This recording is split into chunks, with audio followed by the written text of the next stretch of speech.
Good evening, everyone. I'm Renata Pomponi, Sanctuary Director at Mass Audubon's Drumlin Farm in Lincoln, Massachusetts, and I'm excited tonight to welcome you to this program sponsored by Mass Audubon and presented by Living on Earth, a nationally syndicated public radio program that covers the latest news and features on climate change, ecology, and human health.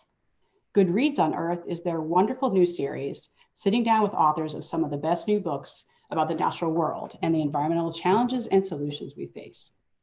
When we first envisioned this event last winter, we imagined inviting you all to a beautiful spring evening at Drumlin Farm in Lincoln, Massachusetts, which is my backdrop here tonight. The COVID-19 health crisis has unfortunately changed that plan, although we were excited to be able to pivot to an online event and continue on. It's also caused us all to re-examine our connections to nature. Many of us have realized over these past few months just how important time outside, alone and with others, to enjoy and appreciate that environment is to us all. I know my daily walks around my neighborhood and the community trails near me have been an incredibly important part of surviving this uncertain time, as I'm sure it has been to all of you. Meanwhile, as we're sticking closer to home, we've seen some evidence of rewilding of that environment, with animals themselves taking advantage of the reduced human traffic to explore more broadly, at times and in places that they normally would avoid. I know I myself have seen a fisher through my yard, foxes crossing roads that normally would be busy with commuter traffic, and seeing wildlife in these unexpected places has definitely generated a spark of connection and excitement. I'm excited tonight to hear a different but related story of how people and wildlife can have meaningful connections. Tonight, we welcome Julie Zickefoose, the author of many wonderful books, including one with an absolutely captivating title, Saving Jemima, Life and Love with a Hard Luck Jay. Julie is fascinated by the interface of birds and people, and she specializes in painting the day-to-day development of nestling birds. Studying blue jays, a familiar yet deeply mysterious species, has opened a new world to her. She documents the lives of birds, bobcats, coyotes, deer, and other wildlife at Indigo Hill, an 80-acre sanctuary in Southeast Ohio. I'd also like to welcome our Good Reads on Earth host for the evening, Bobby Bascomb, who's the managing producer of Living on Earth. Bobby has over 14 years of experience in radio, covering issues and opportunities at the intersection of human beings and the natural world, from South America and South Africa to here in our own backyard. And what could be more common in our own New England backyards, or wherever you may be tonight, than the blue jay? A note on our format, Bobby will have some questions for Julie, and we're also welcoming questions from the audience. So please submit your questions using the Zoom Q&A function on the bottom or in the comment section of Facebook Live. Bobby and Julie, on behalf of Mass Audubon, thank you so much for being here tonight, and we look forward to the conversation. Great. Well, thank you, Renata, and to the Massachusetts Audubon Society for the warm welcome. I'm sure we all wish we could be listening to the evening chorus at Drumlin Farm right now, but we're so grateful to be here with you and Julie and more than 300 people that signed up for this event. So thank you, all of you, for joining us. With that, I'll say, Julie, welcome to Living on Earth. Thank you. What a thrill to be with you. Thank you so much, Bobby. Oh, we're so happy to have you. Now, you own an 80-acre wildlife sanctuary in Ohio. I'm sure there are countless species there to observe, but you invest your energy and your artistry in birds. Why birds, and how did you end up with this life where you literally have wild birds flying across your living room or perched on your lampshades? Well, I've been doing wildlife rehab with songbirds in some form since I was very, very small.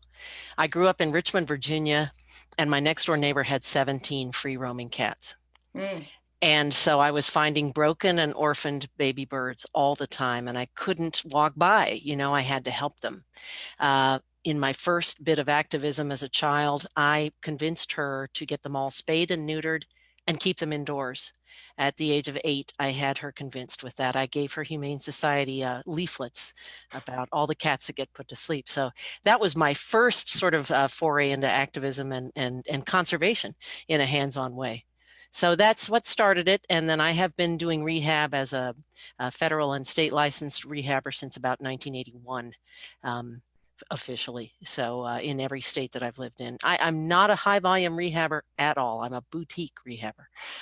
I'll take in a bird at a time and study the heck out of it and write about it, journal about it, paint it, draw it, that kind of thing. Mm-hmm. And how did this one bird, a blue jay you named Jemima, end up in your care? That was the magic of Facebook. Mm. I can often reroute calls. I answer the phone a lot and tell people what to do with things they've found.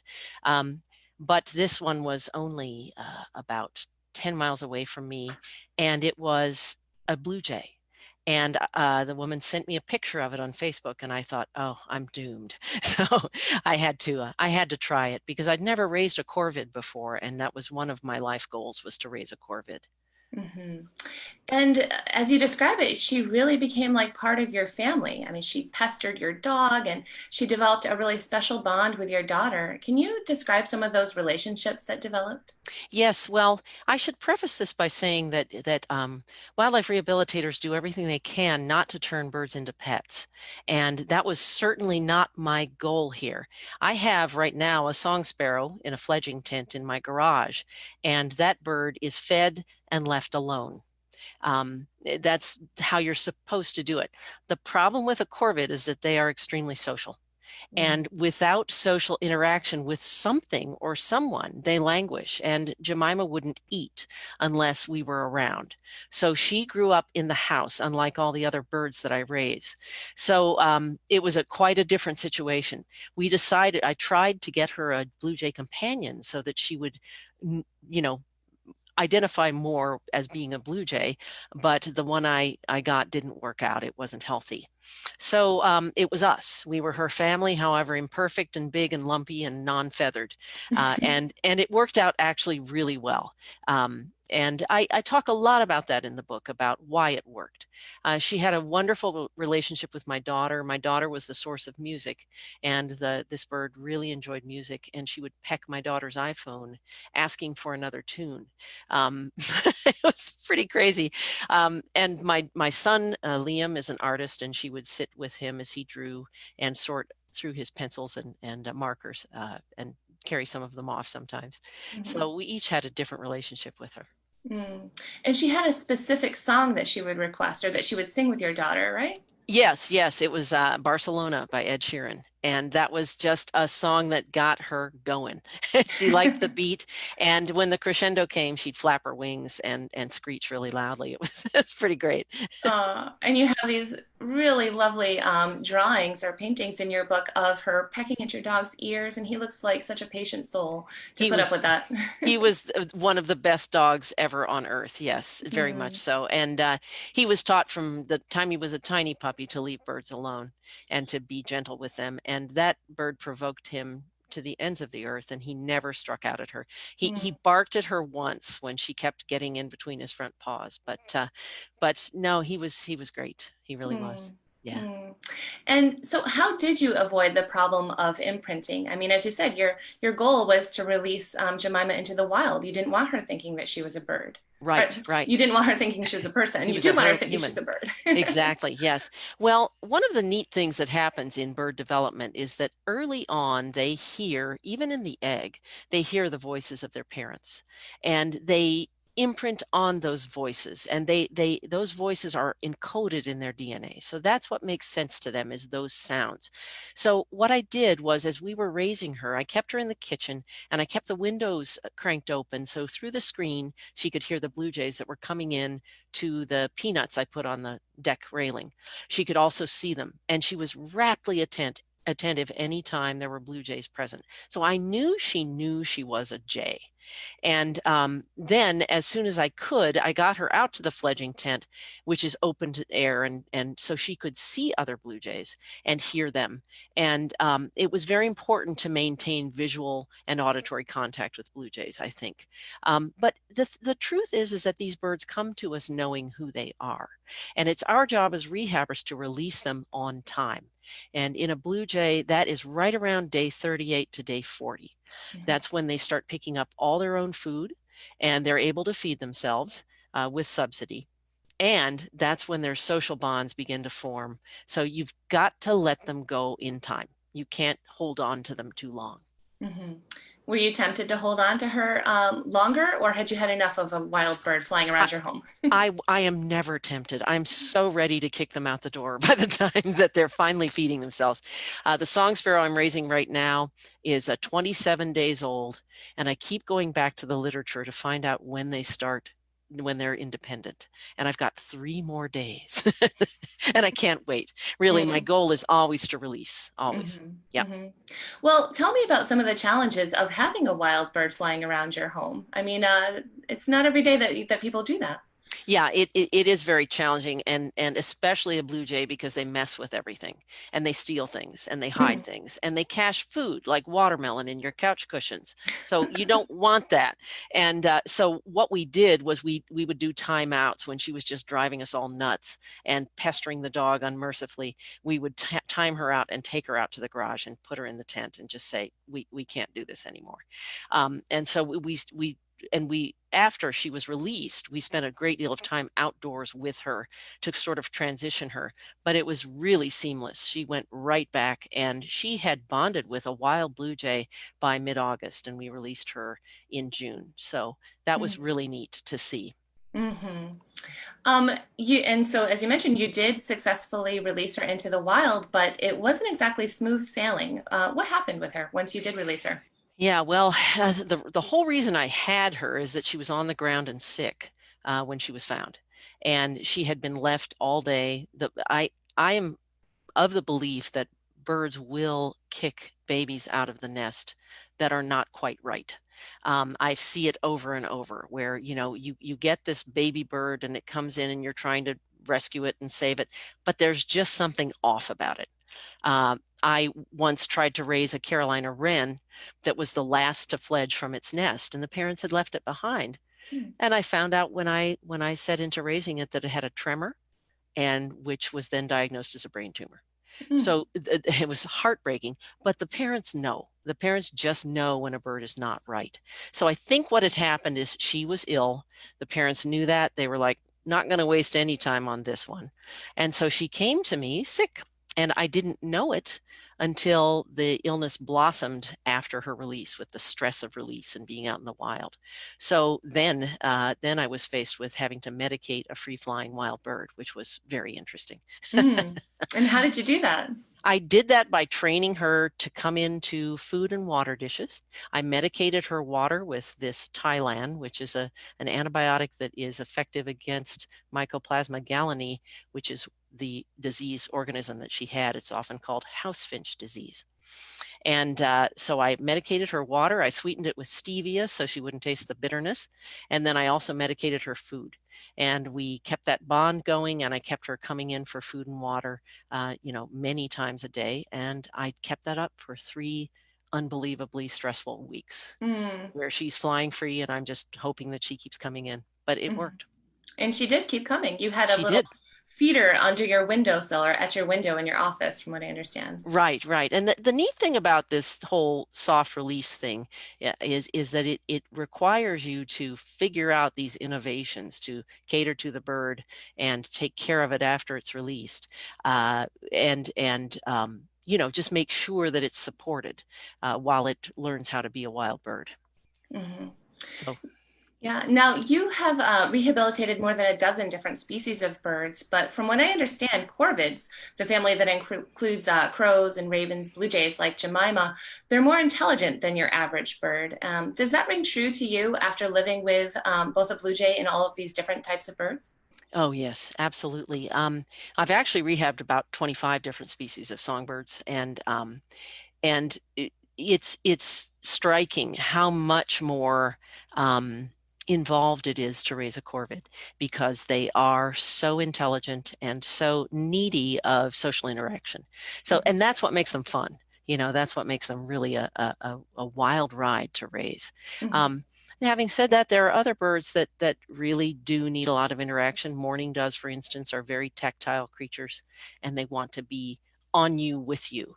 And so often I will take a little stuffed animal and put it on top of them to make them feel comforted and brooded, when I can't be around. So yeah. Yeah. Can you give us an example of Jemima and something that she did that other birds just don't do, that sort of illustrates her intelligence, in your opinion? opinion? Oh, sure. Yeah. After she was released, she loved to come back into the house, which is very unusual. Some of my birds will ask to come in at night, and I'm happy to do that until they're comfortable sleeping outside after release. But Jemima, on particularly hot days, would come to the kitchen window, scream until she got someone's attention. And then when you opened the front door, she would fly in and plop smack into my dog's water dish to take a bath. So it's like, I want in, it's hot, I need a bath, I want to do it inside. So this was the kind of thing that a corvid will do. She was also terrible about, trying to find her way back into the house. She would try to peck through the screen to make a hole so she could come in. Oh. They're brats. Blue jays are brats. And sometimes it felt like we were under siege. I was like, no, you're wild. And I would stuff her back out the window and crank it closed. That kind of behavior fell off as soon as she met Maybelline, the bird with whom she bonded. It was actually a male, but we named it Maybelline because it had a lot of eye makeup and we didn't know it was a male. And it was a juvenile the same age. And she bonded with Maybelline and then didn't want much to do with us after that. So that was pretty cool to see. And that's what you want. You don't want a blue jay pounding holes in your screen. You want them to be happy outside. Well, that's the thing. Blue jays don't have the best reputation, even among birders. They're sort of loud, they're territorial. I think they're sort of seen as the bully on the playground at the bird feeder in the yard. How do you respond to that kind of sentiment? Well, I just think it's ridiculous actually, because I know people in my part of Southeast Ohio who actually shoot them off their feeders. Oh. Illegally. A lot of people think, oh, well, they're pigs, they're hogs, they come in, and what they're doing is they fill their gular pouches, their throat area, with seed, and then they go and cache it. They hide it in a bunch of different places. But what's kind of neat about that is that they're often feeding small rodents, they're feeding other birds who watch them cache, so it's not necessarily just that they're pigging all the seed. I also think that there was a study of stomach contents done of blue jays back in the days when they would shoot birds to study their stomach contents. And, we don't really do much of that anymore, thank goodness. But there was only less than 1% of blue jay stomachs showed any evidence of young birds or eggs in them. So it's a bit overblown. Yes, they will occasionally raid a nest, but it's certainly not a staple for them. So I think they're maligned unfairly. And surely some of those seeds they're caching, if they're the right type, will grow up into trees and support the habitat. The oak forest grows through the forgetfulness of blue jays. Yes. That's a nice sentiment. Yes. And you write that in several instances, Jemima would actually sing. I think a lot of people maybe don't know that blue jays and other corvids actually have songs. Can you describe her songs for us? Oh, beautiful, beautiful little whisper songs, and quite typical of her own species. They were perfect, actually. They sounded just like a wild blue jay's whisper songs, but it's a sort of a sotto voce, burbling series of squeals, clacks, clicks, whistles, little flourishes and trills. And it's quite surprising actually that something like that can come out of a blue jay. It's a lovely, lovely sound. I have recorded wild blue jays. They will do imitations of other birds. And actually this spring, I witnessed something that I still need to write up. It was one of the most remarkable things I've ever heard. There are crows in our area that attack hawks, and they make a certain, call when they're attacking the hawk. It's kind of a grrr, kind of a strange little call. And this blue jay was sitting in the top of a birch tree in my yard in March, and it started off with the scream of a red-shouldered hawk, which blue jays are known to do. They imitate hawk calls. So it went kia, kia, and then it went Gia, Gia. So it did the entire litany of the attack. It did, here's a red-shouldered hawk. Uh-oh, here come some crows. They're cawing. Now they're diving on it. And then the hawk screams again. Wow. And it was just, to me, it was like a performance piece. And it was surprising to me, but I shouldn't have been surprised because this is a wonderful brain that's operating here. I bounced this whole anecdote off a couple of sound recordists, friends of mine, Will Hirschberger in particular, and also Don Kreutzma, who is the dean of bird sound recording in North America, and neither of them had ever heard anything like that. Wow. I, of course, wished I could have gotten my video function launched on my iPhone in time to record it. I was fumbling away, but it was over before it started, you know. Well, that was my next question. I'd love to hear it. I would love to hear it too. Yeah. Now, from what I understand, the commonly accepted wisdom on blue jays is that they all look exactly alike and are nearly impossible to tell apart. But you were able to pick Jemima and several other individual jays out from the crowd. How do you do that?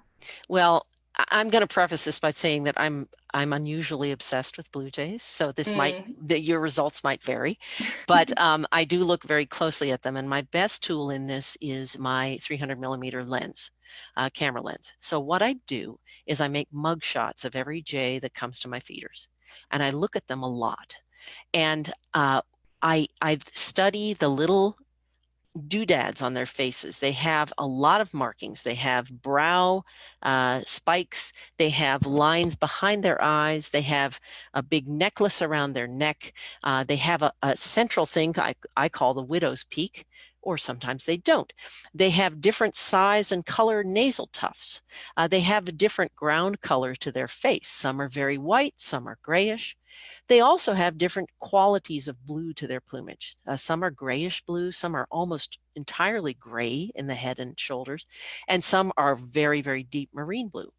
So there's this constellation of factors that I study, and I take notes and I compare photos, and by golly, I can identify probably 12 to 14 different individual blue jays that come to my yard. The other really neat factor that they have is as they age, they get white spangles on their forecrown. And all of the characters that I've described are consistent even through the molts. So an individual blue jay that is gray in 2012 is still going to be gray in 2014. So that's how I do it. I have a rogues gallery of jays that I look at. And the really neat thing that happens is, since I photograph jays all the time, I will be going through my photos and I will see a bird and I'll say, oh, that's a little bit. I recognize them as I would recognize friends. Or I'll look through my old photos and I'll find a bird that I didn't even know was in my yard 4 years ago. There it is, pops up.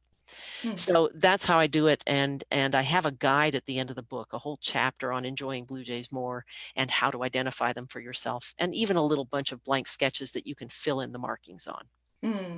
Well, your drawings are beautiful. They're really just so captivating. You can tell that you, to use your word, are obsessive about jays, but it pays off in the art that you produce. They're really stunning. Thank you so much. I love being able to illustrate my books with paintings, and all of my books are illustrated with paintings, but this is the first one that's also used photos, because it was my thought that anyone who is reading about an actual bird does want to see photos of that bird as well as paintings of it. So I felt free to use photos, and that was just a joy to me to be able to publish my own photos. Now, you are an expert wildlife rehabilitator and also a mother. In both cases, you do your best to give the creature in your care a good start in life, with the expectation that they'll one day leave the nest and go on into the world and be able to fend for themselves. How do you compare those two different but yet similar experiences, raising a child and raising a bird? Raising baby birds turns out to be excellent preparation for raising baby humans, because you learn to let them make mistakes. I was at the outset one of those mothers who, when my son forgot his homework at elementary school, would jump in the car and drive it there, totally missing the point that forgetting to bring your homework to school is part of your education and the consequences that roll out from that. So I stopped doing that. I was like, well, you know what? You got to let them make some mistakes. And I think that raising baby birds is all about knowing how to let them go. And that's really hard when you've put a ton of work into this thing and you turn it out there for that first day, and then the first night that the bird spends outside is really scary. It's kind of like sending your daughter at 16 to a party where there'll be alcohol, So yeah, it's all good training for raising kids, definitely. And how did you feel the day you let Jemima go? I felt exultant. It was wonderful. She was so smart about it. She stayed put in the same Japanese maple tree all that day and made only very brief forays out from it. She ate from her bowls and drank from her water, and it just went really well. It was the smoothest release I've ever had. Hmm. Yeah. Um, Now, you write in your book that Jemima came to live with you when you were going through a really difficult period in your own personal life. Can you tell me a bit about that and how you felt that she kind of helped you through it in a way? Yeah, well, it was tough. I mean, both my kids were finishing up their schooling. My daughter was finishing college. She was in her senior spring at Bowdoin College in Maine. And my son was just a senior in high school and looking at colleges to go to. So I knew I was going to have an empty nest very soon. Mm. And the added wrinkle on top of that is that my husband was planning to leave the marriage that fall. And so my dog chose that time to die. So God. I went from a house of four to a house of me and a blue jay Oh. and my love for birds. And so I'm not going to say it was easy, but having a bird to focus on and care for and worry about and write about and draw and photograph was a great blessing. Mm. So, what Jemima did for me was she brought me back out of myself when I could have been tempted to just curl up and not want to do anything. Mhm. She brought me back out of myself and helped me realize what my North Star is, which is studying birds and sharing that with people. Mm. Well, wildlife rehabilitators like yourself all over the country are doing this wonderful work to save individual birds, but where does that fit, do you think, in the larger context of conservation? From what I understand, bird populations as a whole are really in a crisis. The number of birds in the US and Canada is down by nearly 30% in the last 50 years. Yeah. Well, I think rehabbers have a great job to do in educating the public. So many of when I was doing a lot of songbird rehabilitation in Connecticut, 90% of the birds I took in had been injured by cats. Mm. And that's just inexcusable, in my opinion. And any rehabber will tell you that that's the most heartbreaking thing that we face is that people allow their cats to roam free. That said, I do think that strides have been taken. I think that people are starting to wake up about free roaming cats and birds. They're starting to wake up about buildings. All new constructions in New York City are now going to have bird safe glass. So we're out there, educating people about this. And I have friends who are in Cleveland getting them to turn out the lights during migration. It's a wonderful, wonderful thing. So rehabbers have a tremendous job to do in keeping the public educated. That said, I think on a population level, wildlife rehab is really for people. I don't think that we make much more than a drop in the bucket unless you're talking about a really rare species. But the difference we make is in the hearts and minds of the people who bring these birds in Mhm. and who then follow their story and who then are more likely to stop to help the next time. Mhm. So the thing to do is to be kind to everyone who comes to you with a baby bird question. And this time of year, with 5,000 Facebook friends, that's all I get is baby bird questions. Oh, you must be very busy. I'm pretty busy, but I also sometimes just have to take a break from it because it's a barrage. Yeah, of Yeah, course it is. Of yeah. course. Well, I mean, you mentioned not, keeping cats and taking in birds, but for the average person listening that maybe feels moved to help birds, what do you suggest really? It can feel like an overwhelming problem. I believe the most effective conservation organization that I've seen is the American Bird Conservancy, ABC. They attack the topics that I think are the most important. Uh, they have a tremendously good Keep Cats Indoors campaign.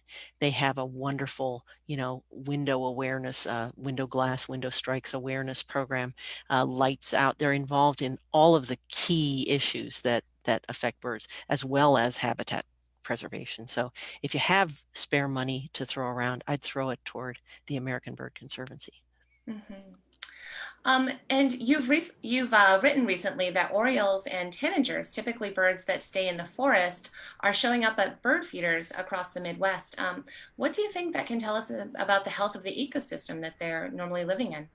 Well, we had a kind of an insect and bird apocalypse in miniature across the upper Midwest and the Northeast in May. We starting at the end of April and continuing through about the 14th of May, and then another spell the 20th to the 22nd of May. We had temperatures that were just abnormally low. We had a couple of nights in the upper 20s in Ohio, southern Ohio, after the frost-free date in May. So it was terrible. It killed a lot of insects and it made them unavailable to nesting birds. So the upshot was that people all across this area saw amazing birds at their feeders. They saw scarlet tanagers, they saw summer tanagers, rose-breasted grosbeaks, Baltimore orioles, orchard orioles, kingbirds. It was just these insectivorous birds had nothing to eat. So they were coming down and picking at peanuts and suet and things that they would normally never consider eating. So I did a blog post about this called All the Pretty Birds, because what I observed was that people on social media, almost to a person, were saying, "Isn't this great? I've got all these beautiful birds at my feeder and I'm going through oranges like crazy." But they hadn't connected the dots as to why the birds were there, that it was a weather event, that it was a catastrophic mortality event for all these birds.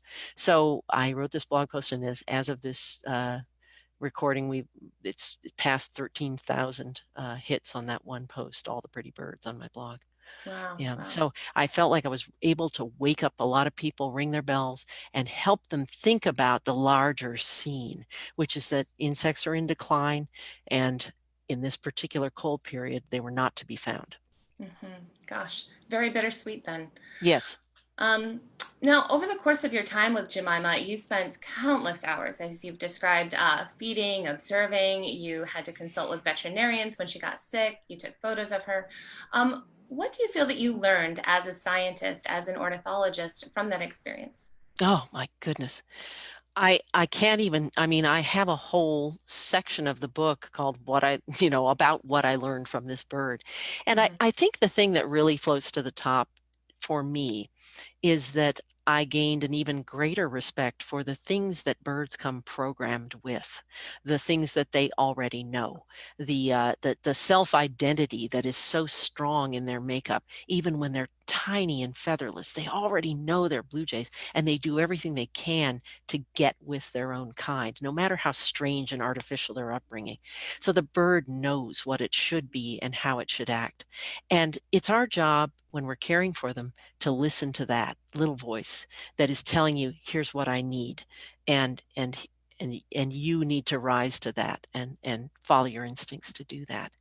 I learned a lot about myself. I learned about, how deep is my passion for birds and how cleansing it is, and how it's my salvation, really. Nature is. There's very little that can't be fixed with a 5-mile run. It's out in nature, and these are tough times, and I think that it's if you can't walk out your door and get to nature, get in your car and drive to it. Just get yourself out. It will fix you. Oh, I always feel that way. Nature has such healing properties. I've been Yes. going for like 4 or 5 mile walks. I don't run, but I'll walk quite a few miles these days. Yeah. Well, Julie, I feel like I could chat with you all day, but we did promise to open this up to audience questions. Oh, So fun. yeah, if anyone has a question for Julie, you can submit them in the Q&A function at the bottom of the Zoom window, or in the comment section on Facebook Live. And let me turn to some that have been already curated for us here. Someone writes in, Julie, I love the book. I learned so much from it, but has Jemima been back this spring? No. The last time I'm absolutely sure I saw Jemima is Christmas Eve, 2017. So yeah, I would love to say that she's been back, but no, she hasn't. And I will remind those who read it that Jemima had a lot of challenges when she was released, and she had some wing issues. She had broken feathers thanks to her illness. So I knew it was a very, very long shot for this bird to survive a lot longer, but the 8 months that I had with her was gold. And I think she served a very high purpose in the world of jays. My dream is to get a healthy jay to to be able to raise and release and come watch back it each go. year. Yeah, wouldn't that be something? But Yeah. that said, there are a lot of birds who were in Jemima's group who I'm still seeing. There's a bird called Frost who has entirely silver forecrown, and a bird called Little Bit who was a friend of Jemima's. So that's a great comfort to me to see her friends coming around. Mm-hmm. Okay, another question. Was Jemima able to imitate any human sounds or sounds she heard inside the way that other corvids can? She never did that. She never imitated anything with humans. And I was listening for it, but she didn't pick it up. It may be because she had constant daily interaction, auditory interaction with wild blue jays that didn't happen. We certainly didn't try to teach her any words or anything like that. I know of a blue jay named Tweeters who did say his own name and a couple of words, but he was permanently injured and he was a family pet. Oh. So it is possible for blue jays to imitate human speech, but Jemima never did it. Mm-hmm. Another listener writes in, while my kids were growing up, they were less than thrilled about being the kids with, quote, the crazy mother who was in the pond getting that duck that had the fishing line all around it. Did your kids ever not embrace your highly individual nature? Oh. Well, of course, there were times they didn't embrace it. They're normal. But I will say that I think the strongest testimony to my kids' feelings about me and my nuttiness is that all their friends wanted to come over. they wanted to see what crazy bird lady had, in the back room. And my kids are now, they're both home. They're in their 20s and they're my staff. They're fabulous. They're helping me with everything and they're helping raise this song sparrow. And that was their childhood. They always had something to raise and they both know so much in their bones about nature and birds and have an empathy for it. We just released a little wood satyr butterfly that I found a little chrysalis and wondered what it was, and we watched it develop and we all released it together today. So we're still doing things like that are just moments that are just so magical that you couldn't pay for them, they're free. Another listener writes, what has been your favorite bird or animal to rehabilitate? Oh, I really enjoyed Jemima, of course, but for a really nice bird, I loved a rose-breasted grosbeak I raised once. Was just the neatest little bird. And I also really enjoyed a wood thrush that I raised. I had the privilege of raising. It was such a calm, wonderful bird. And I truly enjoyed, although they were very difficult to raise, a set of 7 chimney swifts who were just, it was crazy accommodating them, but we did it. Yes, and hummingbirds were also a real kick to raise. The really cool thing about the hummingbirds was that I kind of thought that they were sort of like bugs in feathers until I raised them.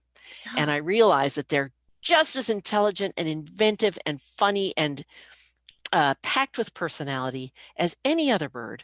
And when I released them, they didn't go. They hung around the yard for a month and a half, like following us around and just kind of hanging out. And it was amazing. And they migrated successfully. And then 2 males came back the next year and were chummy. It's incredible. These things fly to Mexico and then come back. So that was really cool too.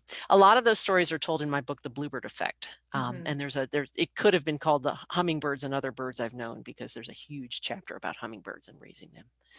I saw a hummingbird poking at my blueberry blossoms the other day. It was the first one I've seen in my yard. It was so thrilling, I have to say. Yes, it's so much nicer to see them on natural flowers than on feeders. And I am the salvia queen this year. There's fabulous new introductions of salvias, and I've just been planting them like crazy.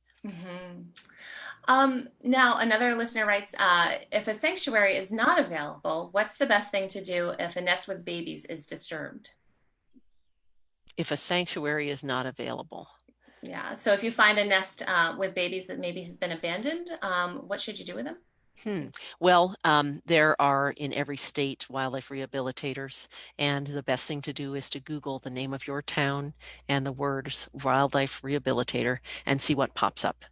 Your state Department of Natural Resources will often keep a list of people, and you should really have that number handy and have established contact with some rehabilitator that you can take these things to. Mm-hmm. Here's another question, and I think something that a lot of people wonder about is what's the most important things a homeowner can do to make an average suburban yard special for birds, accommodating to them? Oh, well, first, discontinue your chem lawn. Mm. If you have it. There are a lot of people who still haven't connected the dots between pesticides, herbicides, and bird abundance. So can't be spraying anything. Go organic or as close to it as you can, and plant native vegetation, native flowers, native fruit-bearing bushes and trees, and feed appropriate foods in the winter. That'll help you see a lot more birds, but provide cover and food and water. My favorite bird attractant is actually a bird spa that has a bubbling fountain in it, and it attracts birds with the sound of the trickling water.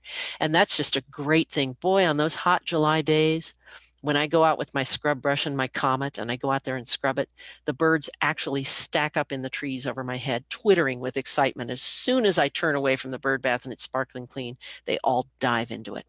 So if you have a bird bath, keep it as clean as you can. They don't like scummy bird baths. No, no, no. Okay. Yeah. And the bubbles really help. Yeah, yeah. The sound will bring them in. Mm-hmm. Okay. And the moving water. Yep. An 11-year-old writes in, she or he asks, I've been practicing photography, but haven't yet been able to snap a picture of a blue jay. Where would you suggest is a good place to find blue jays in the wild? Well, yeah, I actually take all of my blue jay photos through a window because they are among the most skittish and suspicious of birds. And so it's really, if you can clean your windows and set up your feeders near the windows, that's your best place. That's the best way to try to get a blue jay, because they can be nesting right in your yard and you'll never know it. That's how sneaky they are and how much they watch us. They will not let us see them go to their nests. Mm-hmm. And do blue jays remember people that they've interacted with? Do you think that Jemima remembered and recognized you after she had been in the wild? Absolutely, without question. Oh, yes, yes.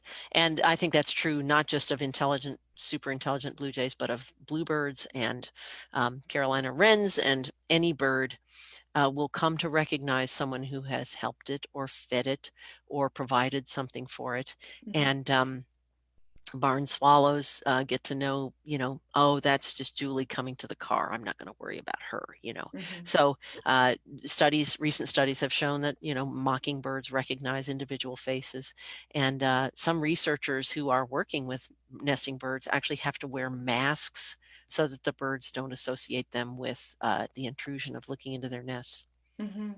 Yeah, I've read about, I believe it's crows, that they had a generational memory even of Yes. masked individuals that were doing research on them. Yes, a cultural memory on a college campus where they passed it along. See, that guy is a bad actor. You don't want to. So they would mob these people who had years ago, studied them or messed with their babies in the nest. Mm-hmm. One more question. As a bird rehabilitator, are there guidelines as to when you should proceed to rehabilitate a bird and when you should let nature just take its course? Well, I think that each bird that you take in is its own individual case, and you go a lot on gut instinct. I don't think there's anything written, that will tell you whether something is going to make it or not. But for me, that first night that you take in something that's ailing or orphaned is really the telling one. If it's still with you in the morning and if that little bill comes open, then you've got a fighting chance at it. Yeah. One more question. Are there types of birds or animals that you just won't take in to rehabilitate, and why? Yes, I would say I would not spend a great deal of time rehabilitating an English or house sparrow. the imported house sparrow, because they're very aggressive to native cavity nesting birds, and we really don't need a lot more of them in this world. I have personally rehabbed a few starlings because I'm fond of them, but I probably shouldn't have. So there are some species that yeah, I would not take in. I also have been offered quite a few grackles this spring, and I like grackles a lot, but I know what I'm getting into, which is they scream all day long. So I'm happy to say I think I won't. So, and robins are also kind of a pain in the rear because they are dependent for so very, very long on you. And they're big spoiled babies, and they're hard to raise, and they just, it goes on and on and on and on and on. So given a choice, I'll pass on robins as well. I love them. I adore them, but they are quite a project. Yeah. You have to know what you're signing up for. Yes, you do. Let's see. Another listener writes in, I live near a wooded area and can hear owls. Is there a way to get them to come into my yard? If you're hearing owls this time of year, it's considered quite rude to play owl calls back to them or to imitate their calls back to them, because when owls vocalize this time of year, they're talking to each other. And you can get, say, a breeding pair of barred owls very excited and upset by playing calls. So I would say refrain from doing that. Ways to attract owls into the yard. They really like martin houses. They raid them. And people who have purple martins have to often put cages around the whole housing complex that owls can't fit through, because they'll reach into the boxes and get them. So I don't think there is any proven way to attract owls into one's yard, save, maybe release a lot of mice or something, but I wouldn't think there is a way. Yeah, you might get some unintended consequences with that approach. There you go. There you go. Let's see. Are you seeing any odd migrant birds lately as a result of climate change? That's a really hard question to answer, because it's tough to nail down what's actually going on. But there are quite a few birds who have extended their range northward in warming temperatures. It used to be that in Canada, there was no such thing as tufted titmice. There were no cardinals on Cape Cod. When I was a kid, when I was a teenager, the first cardinal was seen on Cape Cod, and now they're, all over the place. So there are birds, red-bellied woodpeckers are another good example, that have come up and come north. The flaw in this, attributing this to climate change, is that bird feeding has become so much more popular, and all of these birds come to feeders, that it's really tough to parse out whether this is because temperatures are warming, they're moving north, or whether because there's so much food and everybody's feeding. So it's tough to say. But I will say that tree swallows have definitely extended their range southward. In my lifetime, they were unknown in my part of Ohio when I moved here in 1992. Now they're all over the place. So I think it's important to think of bird ranges as plastic and always changing. There is, range maps are meant to be updated, because birds fly and they get around. So it's really hard to generalize about, this bird will always be in this place, because it may pop up somewhere else. You mentioned that this is my question, but that people are feeding birds more and enticing them into the yards. But with that, I mean, does there come a bit of responsibility? If you're enticing these birds to your yard, you're also maybe inviting the hawks that feed on them, that they congregate in one place. How do you feel about that?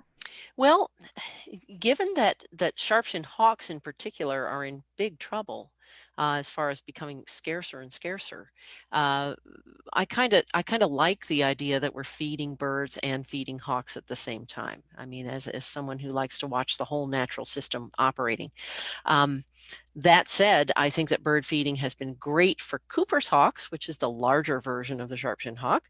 And the unintended consequence of all that is Cooper's hawks are coming in, getting birds at people's feeders, and they're also eating sharp-shinned hawks. So that could be quite the kernel of the cause of the decline of the sharp-shinned hawk, is simply being eaten by the larger exhibitor, which is pretty crazy to think about. Mm. So anytime we put out an abundance of food for any organism, there are all kinds of dominoes that fall, and we may not see all those dominoes. We may not know what's going on. I think in a proximal sense, the first responsibility we have is not to spread disease. So to keep our feeding areas clean, keep that stuff raked up underneath it, bleach those feeders in a 1 to 10 solution of bleach and water, and clean up. And when you see birds who are ill, who are using your feeders, take the feeders down. Mm. Let the birds disperse. Don't subject them to this illness, which is what Jemima caught, was a common feeder bird illness. That's what she came with. Yeah. Another question from a listener. As someone who also loves watching blue jays, in addition to ABC, are there other organizations or projects that an amateur birder could get involved with to better understand these wonderful birds? Well, I think that volunteering at your local rehab center is always a potent way to get your hands on birds, to learn a great deal about caring for them. And they're always in need of volunteers, these places. So that's one thing that pops to mind as something that you could do to get yourself closer to birds. All right. I think that's all. Oh, no, there's one more question. Do you have any advice for a person who would like to improve their birdsong recognition skills? Yes, actually, I think one of the worst ways to do it is to listen to CDs or recordings of birds and try to memorize them that way. I have pretty keenly honed ear, and one of my little things that I do every day is I make a list of all the birds I can hear. And this time of year, I try to hit 60 a day, identifying them by voice. The way that I've done this, and it's old-fashioned, is to track that bird down when it's singing. Watch that song come out of that little mouth. That will get you out in nature. That will get you paying attention. That will get you in the presence of singing birds, and that will cement it in your mind much better than some disembodied CD of bird song that you're trying to memorize. And I think we have one more question, which is actually from our producer's mom. She writes in and asks, I would love to hear more about your practice of drawing and painting birds. Do you draw them from life, or does their rapid movement make photos more helpful? And then she also asks, what do you strive for in a painting, and how do you divide your time among writing, painting, rehabbing, and speaking? You certainly are very busy, Julie. I'm real busy. I have reams of sketchbooks of birds from life, and yes, they do move very quickly, and sketching them is an art. It's difficult.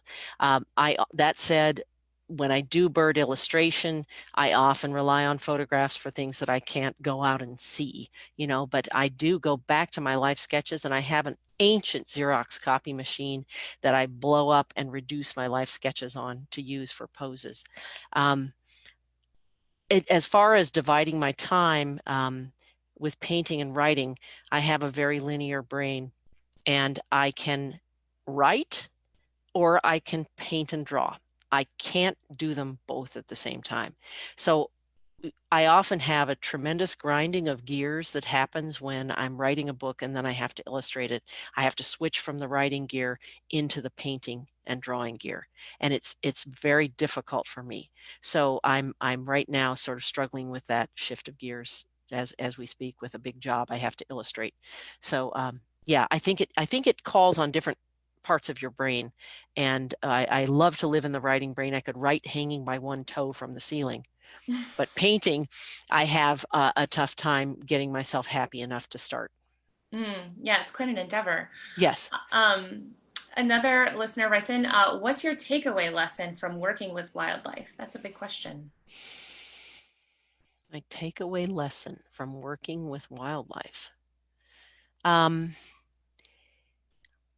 think that this cold spell that I mentioned earlier showed me that I have perhaps an unnaturally overdeveloped empathy for what birds experience every day. And I'm grateful for that, because I see the world through a bird's point of view. And I've come to that ability by being their mother Hmm. by raising them. And so once I've raised a species, like when I raised 7 chimney swifts one summer, I don't hear that twitter without beaming and throwing my head back to look at them and knowing what incredible little individuals chimney swifts are. So it hooks me into their brains, it hooks me into their hearts and their souls, and it gives me a perspective on what it's like to be them. And so I think that's my takeaway, is that it's an irreplaceable thing to have worked with a young thing and raised it up and released it. It gives you insight that you can't get any other way. Mm. Great. Well, I think that is all the questions we have, and we have taken up an hour of your time. I You're loved very it. This was busy. awesome. Oh, well, thank you so much. Let me just say goodbye to you properly. Julie Zickefoose is author of the book Saving Jemima, Life and Love with a Hard Luck J. Julie, thank you so much for sharing Jemima's story with us. Thank you, Bobby. This has been a great honor. And anyone can get a signed copy of Julie's book at redstartbirding.com. And I just want to thank everybody that took the time to be with us today and put in their wonderful questions. If you enjoyed this event, please consider donating to the Living on Earth radio show and podcast to help us continue to offer more free programming just like this. We're a small nonprofit, so anything helps. Our website is loe.org. So that's Living on Earth is loe.org. Thank you so much, Julie, and everyone else. We hope to chat with you soon, and please be in touch if you have any updates for us. Thank you so much. Thank you. All right, take care. Bye. Bye.